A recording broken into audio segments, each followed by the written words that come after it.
Атырау алқабы табиғи байлығымен қатар тарихи мұраларымен де танымал өлке.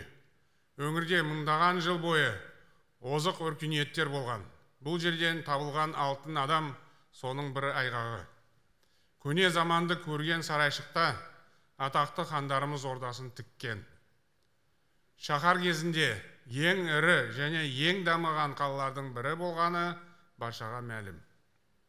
Иманқара үңгірі, Ақмешіт қорымы және басқа да тарихи орындар қазақтың сан қилы шежіресінен хабар береді. Осы аймақтан Исатай мен Махамбет батырлар, Мұрат пен Шернияз ақындар шыққан. Бұл өлке қазақ руханиятында орны бар ақын жазушылармен, зиялы азаматтармен танымал. Әнұранымыздың авторы Жұмекен Нәжмеденов осы өңірдің тумасы.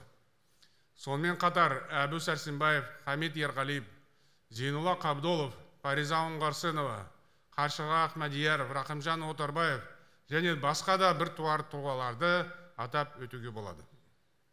Бүгін арамызда Қазақстанның еңбек ері Илья Жақанов ағамыз бар. Бәріміз бұл аса көрнекті композитор, жазушы, өнертанушы тұлғаны мақтан тұтамыз. Қаймағы бұзылмаған қазақтың байырғы мекені қай жағынан алып қарасақ та қарқынды дамып келе жатыр. Біз мемлекеттік саясатта қуатты өңірлер, қуатты ел қағидатын ұстанамыз.